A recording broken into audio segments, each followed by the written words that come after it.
اللہ اس دعا کو رد نہیں کرتے۔ رسول اللہ صلی اللہ علیہ وسلم کے صحابی بیان کرتے ہیں، میں رسول اللہ صلی اللہ علیہ وسلم کے ساتھ مسجد میں داخل ہوا، ایک شخص نماز پڑھ رہا تھا اور دعا کر رہا تھا، اللہم انی اسألک بأنی اشہد ان لا الہ الا انت الاحد الصمد الذي لم يلد ولم يولد ولم يكن له كفوا احد۔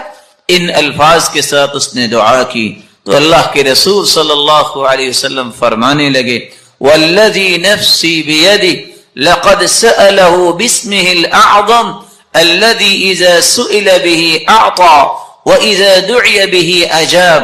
اس ذات کی قسم جس کے ہاتھ میں میری جان ہے، اس شخص نے اسم اعظم کے ساتھ دعا کی، اور جو ان کلمات کے ساتھ دعا کرتا ہے، جو بھی سوال کرتا ہے، اللہ رب العزت اسے عطا کر دیتے ہیں۔ جو بھی دعا کرتا ہے، اللہ رب العزت اس کی دعا کو قبول فرماتے ہیں۔ بلکہ رسول اللہ صلی اللہ علیہ وسلم نے فرمایا، جو سورۃ الاخلاص کی تلاوت کرتا ہے، اللہ رب العزت اس کے گناہوں کو بھی معاف فرما دیتے ہیں۔ ایک مرتبہ نہیں، آپ نے 3 مرتبہ فرمایا قل یا ایھا الکافرون فقال قد برئ من الشرک۔ ایک آدمی کو قل یا ایھا الکافرون پڑھتے سنا، آپ نے فرمایا یہ شرک سے بری ہو گیا۔ دوسرے شخص کو سنا، وہ قل هو اللہ احد پڑھ رہا تھا، فقال غفر له، اللہ رب العزت نے اس کے گناہوں کو معاف کر دیا ہے۔ ان کلمات کو تلاش کرو جو کلمات اللہ کے رسول نے سکھائے ہیں، جن کو اسم اعظم کہتے ہیں۔ اسم اعظم کے ساتھ کی گئی دعا رد نہیں ہوتی۔ وہ کون سے کلمات ہیں اسم اعظم کی؟ اللہم انی اسألک بأنی اشہدک انک لا الہ الا انت الاحد الصمد الذي لم يلد ولم يولد ولم يكن له كفوا احد۔ یہ بھی اسم اعظم۔ دوسرا اسم اعظم اللہم لا الہ الا انت المنان بدیع السماوات والارض یا ذا الجلال والاکرام۔ یہ بھی اسم اعظم، پہلی ابو داود کی روایت اور یہ جامع ترمذی کی۔ اور تیسرا اسم اعظم اللہم انی اسألک بأن لک الحمد لا الہ الا انت وحدک لا شریک لک المنان بدیع السماوات والارض ذو الجلال والاکرام۔ یہ بھی اسم اعظم، یہ سنن ابن ماجہ کی روایت۔ اور سب سے آسان اگر یہ یاد نہیں ہو رہا، وَإِلَٰهُكُمْ إِلَٰهٌ وَاحِدٌ لَا إِلَٰهَ إِلَّا هُوَ الرَّحْمَٰنُ الرَّحِيمُ۔ یہ بھی اسم اعظم۔ اگر آپ کو یہ بھی مشکل لگتا ہے، الف لام میم اللہ لا الہ الا هو الحی القیوم، ان 5 اسم اعظم میں سے کوئی کلمات ضرور اختیار کریں۔ اس کے بعد پھر رسول اللہ صلی اللہ علیہ وسلم پہ درود بھیجے، اور درود بھیجنے کے بعد سب سے پہلے اپنے لیے دعا کریں۔ دعا کرتے وقت ایک بات کو 3 مرتبہ ضرور کہیں۔ آپ صلی اللہ علیہ وسلم کا طریقہ تھا، كان اذا دعا دعا ثلاثا واذا تكلم تكلم ثلاثا۔ جب بھی آپ دعا کرتے تو 3 مرتبہ دعا کرتے، اور دعا میں زور پیدا کریں۔ یہ نہ کہیں اللہ اگر تو چاہتا ہے تو دے دے، نہیں، انہ لا مستکرہ لہ، اللہ کے فیصلوں کو روکنے والا ہے۔ یہ کہو کہ اللہ مجھے دے، کثرت سے یہ بات کہیں، آپ اپنے رب سے مانگ رہے ہیں۔ زندگی کے کٹھن حالات میں اگر 3 کلمات آپ کو نہ بھولیں تو تمہارا رب تمہیں نہیں بھولے گا۔ حسبی اللہ ونعم الوکیل، حسبی اللہ ونعم الوکیل، یا حی یا قیوم برحمتک استغیث۔ استغفر اللہ، چھوٹا سا کلمہ ہے، استغفر اللہ۔ من لازم الاستغفار جعل اللہ له من كل هم فرجا ومن كل ضيق مخرجا ورزقه من حيث لا يحتسب۔ استغفر اللہ چھوٹا سا کلمہ ہے، جو یہ کہہ دیتا ہے اللہ سختیوں سے نکلنے کا راستہ بنا دیتے ہیں، ہر مشکل کو آسانی میں بدل دیتے ہیں، اور وہاں سے اللہ عطا کرتے ہیں جہاں انسان نے کبھی سوچا نہیں ہوتا۔ میں اتفاق سے کراچی درس پہ گیا، جو ہی ہم گاڑی سے اترے، حالات بھی کراچی کے ویسے ہی ہیں، اللہ تعالیٰ مہربانی فرمائے، تو ایک شخص کہتا ہے مولانا میں آپ کے ساتھ جانا چاہتا ہوں۔ ساتھی پریشان ہو گئے کہ یہ کون ہے جو کہہ رہا، کہتے بس 2 منٹ مجھے دیجیے، یہ میرے استغفار کی گاڑی ہے۔ کیا مطلب؟ کہتے یہ میرے استغفار کی گاڑی ہے۔ میں نے کہا میں سمجھا نہیں۔ کہا میں نے درس سنا تھا استغفار پہ، میں نے 25,000 جمع کیا تھا کہ کوئی کام کروں گا، جس کو میں نے دیا وہ لے کے بھاگ گیا۔ میں نے وضو کیا اور مسجد میں بیٹھ گیا، میں نے استغفار شروع کر دیا، میں نے 1000 مرتبہ استغفار کیا۔ اچانک سے ایک شخص آیا، کہتا تم کہاں تھے؟ میں تمہیں ڈھونڈ رہا تھا، بیٹھو میرے ساتھ۔ مجھے گاڑی پہ بٹھا کے لے گیا اور میرے نام کی گاڑی نکلوا کے کہتا ہے پیسے بعد میں دیتے رہنا۔ کہتا ہے 6 مہینے ہو گئے ہیں گاڑی میرے پاس ہے، مجھے یہ بھی پتہ نہیں وہ بندہ کون ہے، تو یہ میرے رب نے میرے استغفار کی مجھے گاڑی دی۔ اس ہستی کو ذات کے اعتبار سے بھی بے مثال بنایا، آدم سے لے کر آج تک، اور قیامت تک آنے والی انسانیت میں ایسی ہستی نہ آئی ہے نہ قیامت تک آئے گی۔ جس طرح وہ مخلوق میں سے ذات کے اعتبار سے بے مثال ہے، اسی طرح صفات کے اعتبار سے بھی بے مثال ہے۔ آپ کی ایک صفت یہ بھی ہے، كان النبي اشد حياء من العذراء في خدرها، اللہ کے پیارے پیغمبر پردہ نشی کمواری عورتوں سے بھی زیادہ حیا کیا کرتے۔ وكان اذا راى شيئا يكرهه عرفناه في وجهه، صحابی کہتے ہیں کہ اگر وہ کسی چیز کو ناپسند کرتے تو ہم آپ کے چہرے مبارک سے پہچان لیتے کہ آپ کو پسند نہیں آئے۔ آپ صلی اللہ علیہ وسلم ایسے کوئی الفاظ نہیں بولا کرتے، اس لیے نہیں بولا کرتے تھے کہ حیا ایک ایسی عظیم نعمت اللہ نے عطا کی تھی، اور جس کو اللہ عطا کر دیتا ہے وہ ہر قسم کی برائیوں سے اپنے آپ کو بچا لیتا ہے، تو وہ تو ذات ہی معصوم تھی، اس سے بڑی ذات تو اللہ نے پیدا ہی نہیں۔ رسول اکرم صلی اللہ علیہ وسلم نے فرمایا، حیات اللہ جلال نے اپنی صفت بھی بیان کی ہے، ان ربکم حیی کریم یستحیی من عبدہ اذا رفع یدیہ الیہ ان یردہما صفرا خائبتین۔ لوگوں، جب انسان گناہ کر کے ہاتھ اٹھا لیتا ہے، گناہ اس نے کیے ہیں، اللہ کو حیا آ رہی ہوتی ہے کہ میرا بندہ اب سچی توبہ لے کے آئے گیا ہے تو میں اس کے ہاتھوں کو خالی واپس لوٹا۔ یہ اللہ کی بھی صفت ہے حیا کرنا، اللہ بھی پردہ پوشی کرتا ہے۔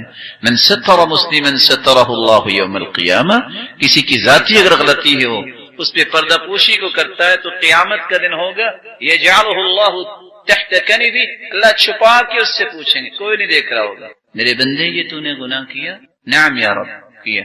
اظلمک عبدی، میرے فرشتوں نے کوئی غلط تو نہیں لکھا؟ نہیں یا رب۔ لا یا رب، نہیں میرے مالک۔ اللہ فرمائیں گے تو نے ایک کام کیا دنیا میں، تیرے اندر حیا تھی، تو نے لوگوں کی ذاتی غلطیوں پہ پردہ ڈالا، چپکے سے جنت چلے جاؤ، کوئی نہیں دیکھ رہا۔ اللہ تعالیٰ یہ صلاحیت مسلمانوں کو عطا۔ چھوٹی سی آخری بات کر کے میں بات مکمل کروں گا۔ میں اور آپ اپنے اندر حیا کیسے پیدا کر سکتے ہیں؟ یہ بڑا مہم سوال ہے کہ حیا کی اتنی عظمت تو ہے لیکن میں پیدا کیسے کر سکتا ہوں؟ اس کا پہلا طریقہ یہ ہے، جتنا ایمان مضبوط ہوگا اتنا حیا مضبوط۔ حدیث آپ نے سن لی ہے، حیا اور ایمان اکٹھے آئے، حیا چلا جائے تو ایمان بھی چلا جائے۔ اپنے ایمان کو مضبوط کیجیے، اور ایمان مضبوط ہوتا ہے قرآن و حدیث پڑھنے سے۔ دوسرا طریقہ جسے آپ اپنے اندر حیا پیدا کر سکتے ہیں، استشعار مراقبت اللہ سبحانہ وتعالی، اللہ عز جلال کی مراقبت کا احساس کرنا۔ میں جہاں بھی چلا جاؤں گا میرا رب تو دیکھ، میں جہاں بھی چلا جاؤں میرا رب تو دیکھ رہا ہے۔ اللہ عز جلال کی یہ مراقبت کا احساس جب انسان کو ہو جاتا ہے تو پھر انسان اپنے اندر حیا پیدا کرے۔ قرآن مجید کے اندر اللہ عز جلال نے العلیم 130 مرتبہ اس کلمے کو وارد کیا۔ العلیم کا مطلب یہ اللہ کی صفت ہے، وہ جانتا ہے۔ اللہ عز جلال نے 130 مرتبہ اس کا تذکرہ کیا۔ رسول اللہ صلی اللہ علیہ وسلم نے سورۃ الفاتحہ کے بارے میں کتنی خوبصورت باتیں بیان کی۔ سب سے پہلی بات، رسول اللہ صلی اللہ علیہ وسلم نے فرمایا، والذی نفسی بیدی، قسم ہے اس ذات کی جس کے ہاتھ میں میری جان ہے، ما انزل فی التوراۃ ولا فی الانجیل ولا فی الزبور ولا فی الفرقان مثلها، یعنی القرآن، وإنها لسبع من المثانی والقرآن العظیم الذي اعطیته۔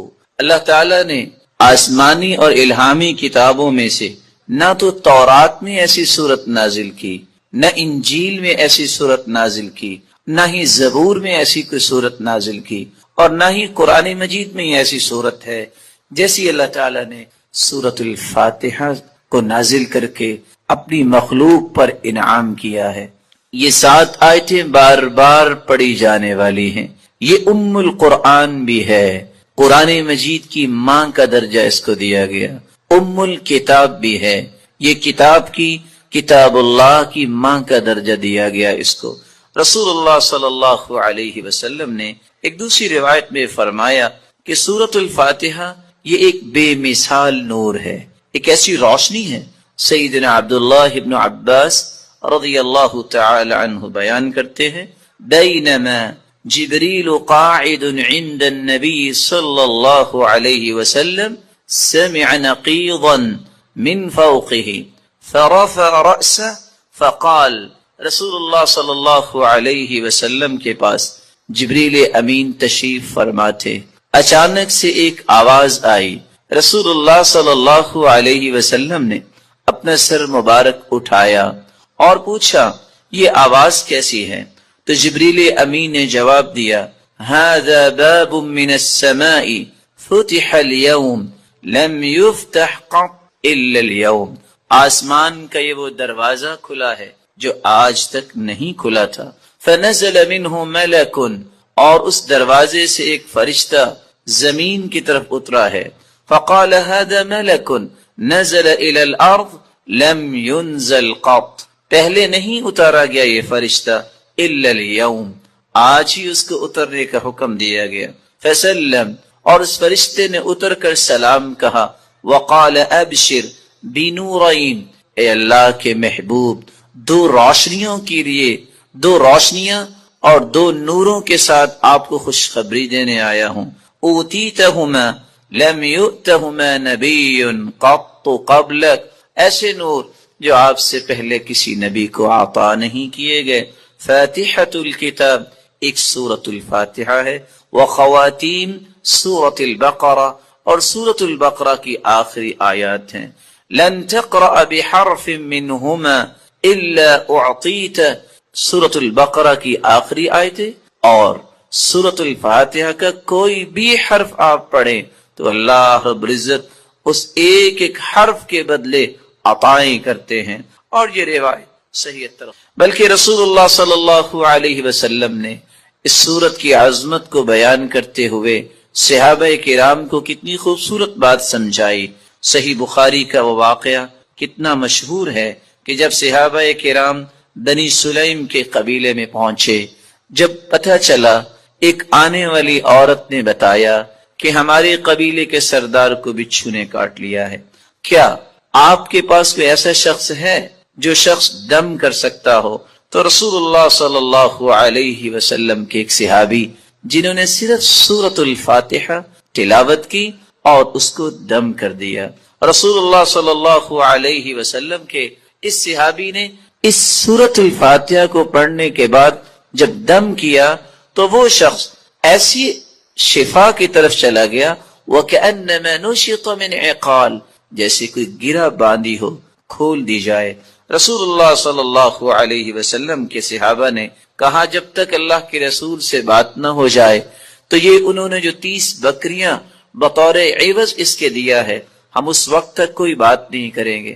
جب رسول اللہ صلی اللہ علیہ وسلم کو یہ بات پہنچی، آپ نے فرمایا وَمَا كَانَ يُدْرِي أَنَّهَا رُقْيَةٌ اقسموا وَاضْرِبُوا لِي بِسَهْمٍ، آپ کو پتہ نہیں اللہ تعالیٰ نے اس صورت کو شفا بنا کے، اس صورت کو دم بنا کے نازل کیا ہے۔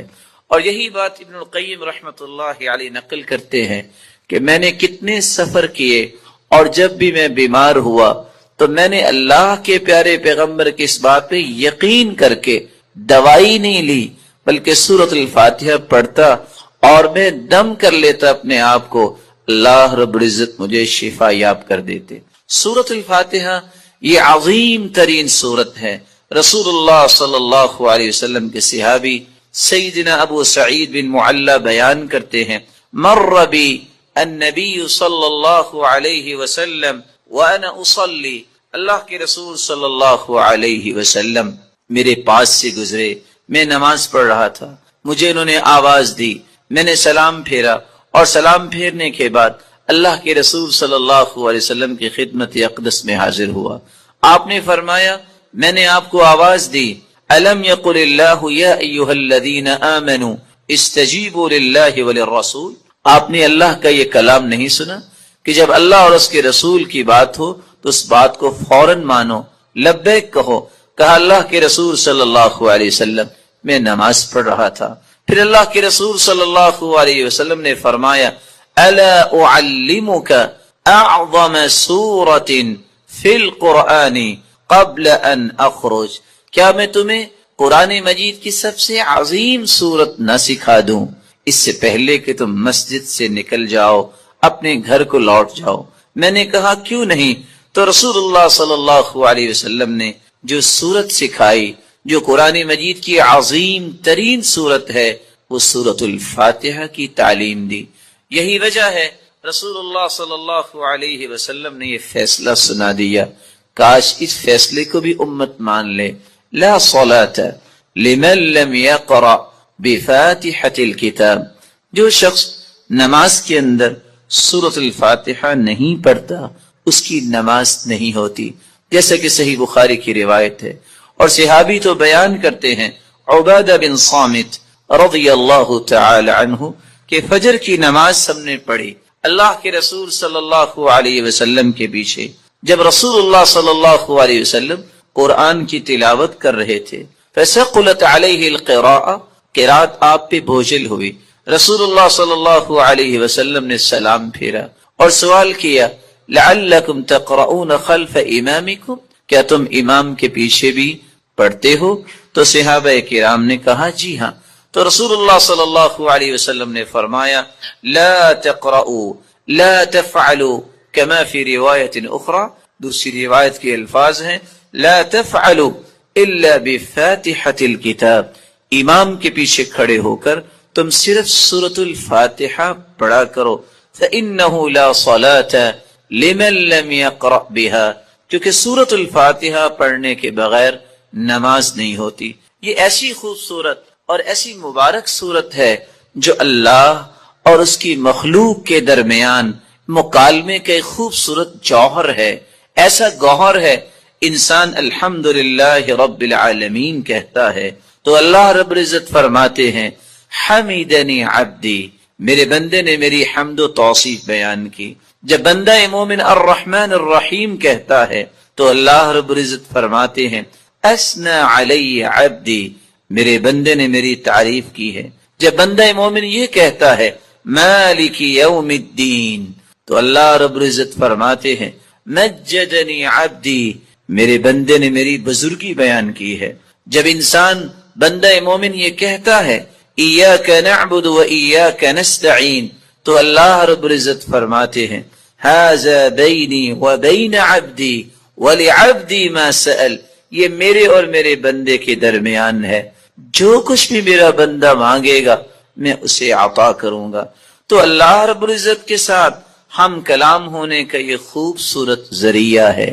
تو آئیے اس سورت کی طرف چلتے ہیں اور اس کے معانی کو سمجھنے کی کوشش کرتے ہیں۔ بسم اللہ الرحمن الرحیم، الحمد للہ رب العالمین، الحمد تمام تعریفیں للہ اللہ کے لیے ہیں، رب العالمین جو تمام جہانوں کا رب ہے، الرحمن الرحیم جو بہت مہربان ہے، الرحیم نہایت رحم کرنے والا ہے، مالک یوم الدین مالک ہے یوم الدین بدلے کے دن کا، جزا کے دن کا، ایاک نعبد و ایاک نستعین، ایاک نعبد ہم عبادت کرتے ہیں صرف تیری ہی، و ایاک نستعین اور ہم مدد چاہتے ہیں صرف تیری ہی اے اللہ۔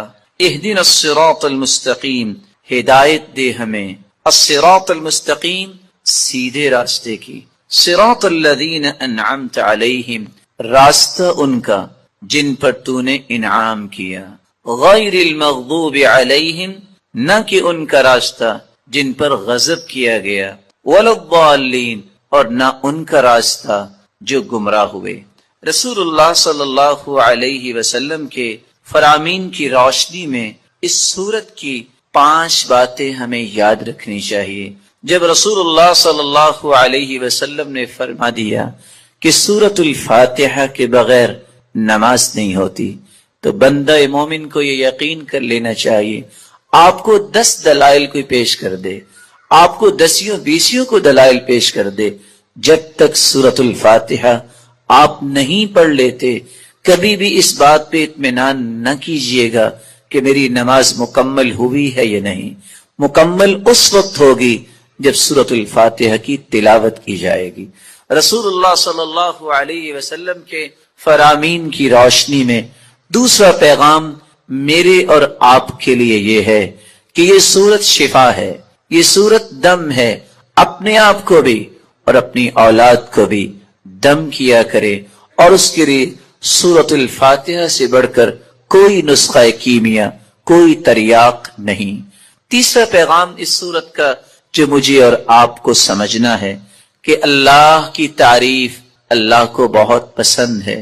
یہی وجہ ہے عبداللہ ابن عباس رضی اللہ تعالی عنہ فرمایا کرتے تھے، الحمدللہ ہر شکر کرنے والے کی زبان کا یہ وطیرہ ہے۔ الحمدللہ سب سے پہلے آدم علیہ السلام نے جو کلمہ اللہ نے جب انہیں پیدا کیا، روح ڈالی، تو سب سے پہلا کلمہ جو ان کی زبان پہ آیا وہ الحمدللہ تھا۔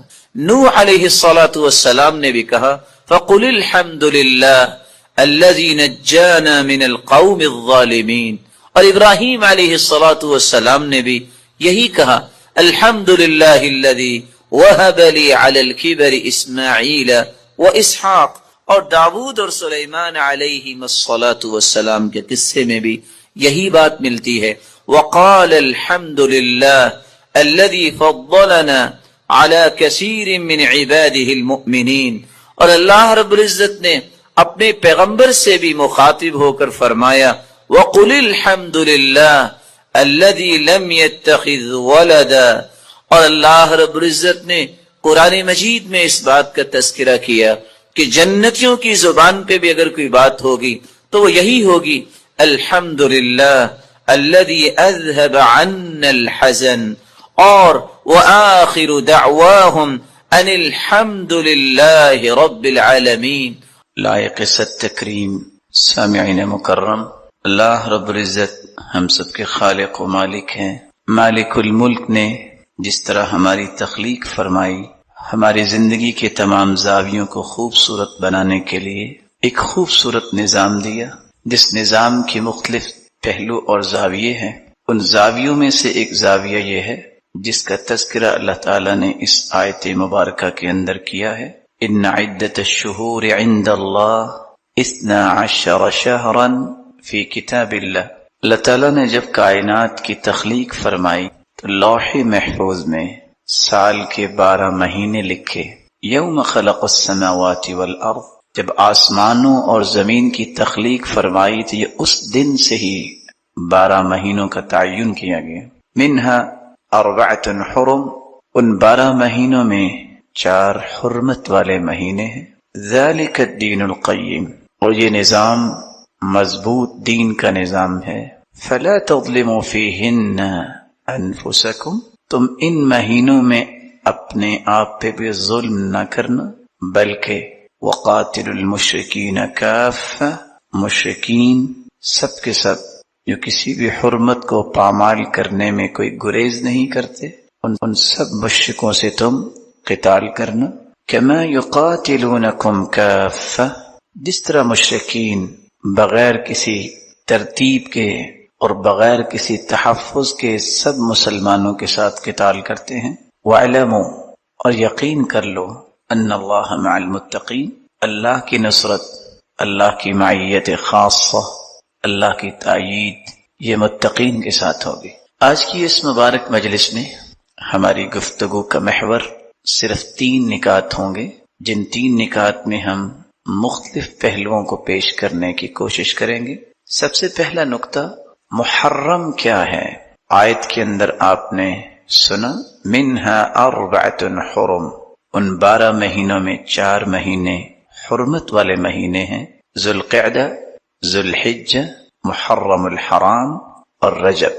ان 4 مہینوں میں جس مہینے کا آغاز ہماری زندگی میں ہوا وہ محرم الحرام کا مہینہ ہے۔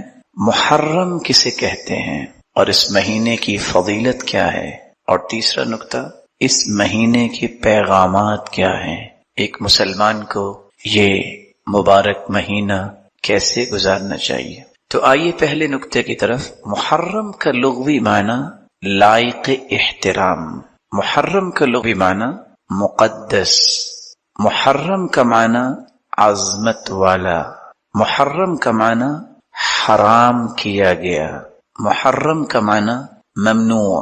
اس مبارک مہینے میں ظلم اور زیادتی کرنا یہ حرام ہے، قتل و غارت کرنا حرام ہے۔ ویسے تو 12 مہینوں میں ہی اللہ رب العزت نے کسی مومن، کسی مسلمان کو قتل کرنا حرام قرار دیا ہے، لیکن خصوصاً ان حرمت والے 4 مہینوں میں اللہ تعالیٰ نے بالخصوص ظلم اور جنگ و جدل سے منع فرما دیا۔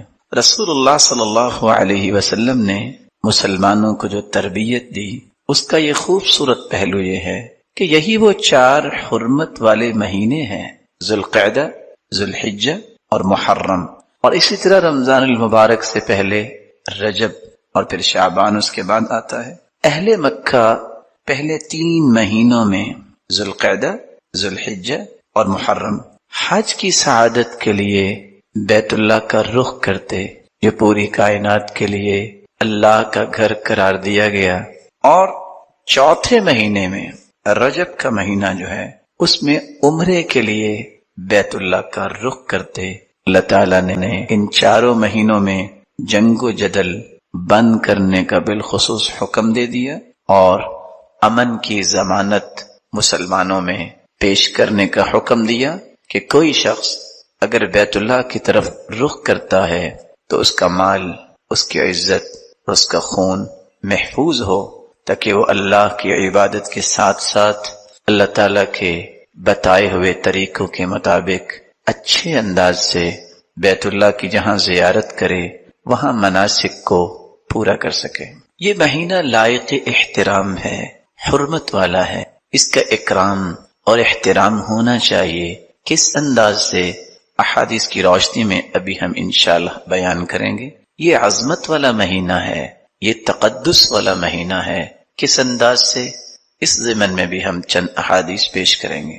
تو محرم کا معنی یہ نکلا ایسا مہینہ جو لائق احترام ہے، عظمت والا ہے، اور اس میں لڑائی، ظلم اور زیادتی کو حرام کیا گیا ہے۔ اس مبارک مہینے کی فضیلت کے بارے میں رسول اللہ صلی اللہ علیہ وسلم کے چند فرامین ہیں۔ ان فرامین سے پہلے یہ بات سمجھنی چاہیے، اسلامی سال جو نظام اس وقت مسلمان آہستہ آہستہ بھولتے جا رہے ہیں، اس اسلامی تاریخ میں اسلامی سال کی ابتدا اس مبارک مہینے سے ہوتی ہے۔ محرم جو اسلامی سال کا پہلا مہینہ قرار پایا، اسلامی سال کا آغاز اسی مہینے سے ہوتا ہے۔ اس کی بنیاد کہاں رکھی گئی؟ مسلمانوں نے رسول اللہ صلی اللہ علیہ وسلم کی ہجرت کو بنیاد قرار دیا۔ 17 ہجری میں سیدنا ابو موسیٰ اشعری رضی اللہ تعالی عنہ کی توجہ دلانے پر سیدنا عمر فاروق رضی اللہ تعالی عنہ نے صحابہ کرام کے مشورے سے، اور خصوصاً سیدنا عثمان اور سیدنا علی رضی اللہ تعالی عنہ، ان کے مشوروں کے ساتھ رسول اللہ صلی اللہ علیہ وسلم کے واقع ہجرت کو اسلامی سال کی ابتدا قرار دیا۔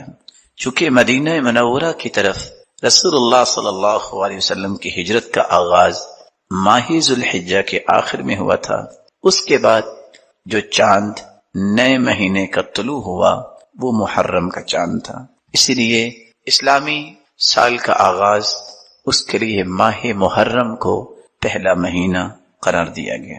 دوسری فضیلت اس کی یہ ہے، یہ حرمت والا مہینہ ہے۔ رسول اللہ صلی اللہ علیہ وسلم کا فرمان معظم ہے، السنہ 12 شہرا سال کے 12 مہینے ہیں، منہا اربعۃ حرم، ان میں 4 مہینے حرمت والے ہیں، ثلاثۃ متوالیات، 3 مہینے پے در پہ آنے والے ہیں، ذوالقعدہ وذوالحجہ والمحرم، وہ 3 مہینے ذوالقعدہ، ذوالحجہ اور محرم ہیں، ورجب مضر الذي بین جمادى وشعبان، اور چوتھا حرمت والا مہینہ رجب کا مہینہ ہے جو جمادى الثانیہ اور شعبان کے درمیان ہے۔ صحیح بخاری کی 2958 نمبر روایت اس بات پہ غمازی کرتی ہے کہ رسول اللہ صلی اللہ علیہ وسلم نے اس آیت کی روشنی میں ان حرمت والے مہینوں کا تعین بھی فرما دیا کہ 12 مہینوں میں 4 حرمت والے مہینے کون سے مہینے ہیں۔ اس کی تیسری فضیلت، رسول اللہ صلی اللہ علیہ وسلم کا یہ پسندیدہ مہینہ تھا۔ کس اعتبار سے؟ سیدنا عبداللہ ابن عباس رضی اللہ تعالی عنہ سے مروی ہے، اور یہ روایت 1867 حدیث کا نمبر ہے۔ عبداللہ ابن عباس رضی اللہ تعالی عنہ فرماتے ہیں، ما رأيت النبي صلى الله عليه وسلم يتحرى صيام يوم فضله على غيره إلا هذا اليوم، يوم عاشوراء، وهذا الشهر يعني رمضان۔ سیدنا عبداللہ ابن عباس رضی اللہ تعالی عنہ فرماتے ہیں، میں نے رمضان المبارک کے علاوہ سوائے محرم کے روزے اور خصوصاً یوم عاشوراء کا روزہ، 10 محرم کے روزے کا جو اہتمام رسول اللہ صلی اللہ علیہ وسلم کو کرتے دیکھا، کسی اور روزے کا اہتمام کرتے نہیں دیکھا۔ تو رسول اللہ صلی اللہ علیہ وسلم 10 محرم کا روزہ رکھا کرتے تھے۔ جب آپ کی تشریف آوری مدینہ میں ہوئی تو یہودی روزہ رکھتے تھے۔ آپ نے پوچھا کہ آپ 10 محرم کا روزہ کیوں رکھتے ہیں؟ تو یہودیوں نے جواب دیا کہ اس دن اللہ تعالیٰ نے موسیٰ علیہ السلام کو اور اس کی قوم کو فرعون کے ظلم اور زیادتی سے نجات دی تھی، اور فرعون کو نیست و نابود کر دیا، غرق کر دیا۔ تو ہم اللہ کا شکر بجا لانے کے لیے یہ روزہ رکھا کرتے ہیں۔ تو رسول مقبول صلی اللہ علیہ وسلم نے فرمایا، نحن احق بموسیٰ منکم، تم سے زیادہ اس بات کا حق رکھتے ہیں، کیونکہ موسیٰ کلیم اللہ کے پیارے پیغمبر تھے، اور تمام کے تمام انبیاء جو ہیں کلہم اخوہ، وہ بھائی ہیں، تو یہ تو ہمیں بھی رکھنا چاہیے۔ تو رسول اللہ صلی اللہ علیہ وسلم نے یہ روزہ رکھا اور مسلمانوں کو روزہ رکھنے کا حکم دیا، اور پھر فرمایا، ان عشت الی قابل لأصومن التاسع، اگر میں آئندہ سال تک زندہ رہا تو میں 9 کا بھی روزہ رکھوں گا، 9 اور 10، تاکہ یہودیوں کی مخالفت ہو سکے۔ چوتھی فضیلت یہ ہے، رسول اللہ صلی اللہ علیہ وسلم نے رمضان کے بعد روزے کے اعتبار سے سب سے افضل مہینہ قرار دیا تو محرم الحرام کو قرار دیا۔ یہ روایت بھی عبداللہ ابن عباس، ابو ہریرہ رضی اللہ تعالی عنہ سے مروی ہے، اور صحیح مسلم کی 1982 نمبر حدیث ہے۔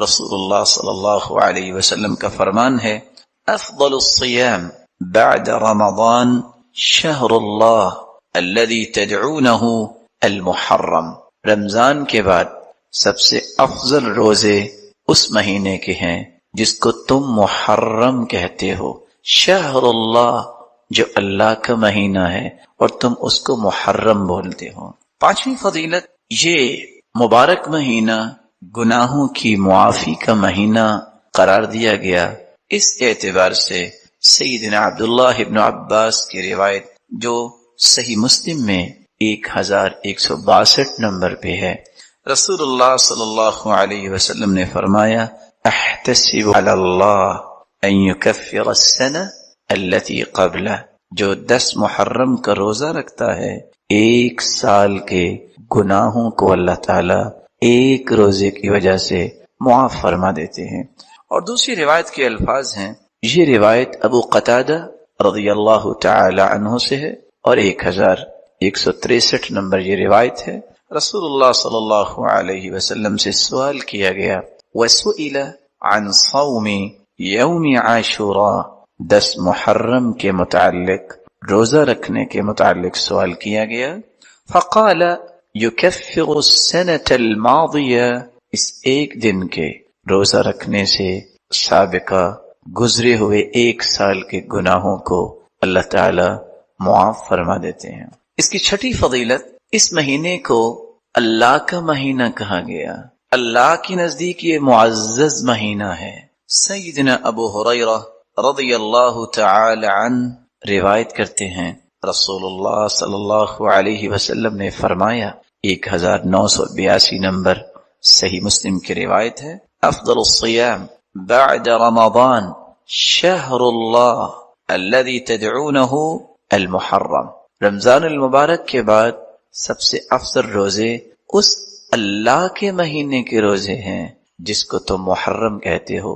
12 مہینوں میں کسی مہینے کے ساتھ رسول اللہ صلی اللہ علیہ وسلم نے شہر اللہ کا لفظ استعمال نہیں کیا۔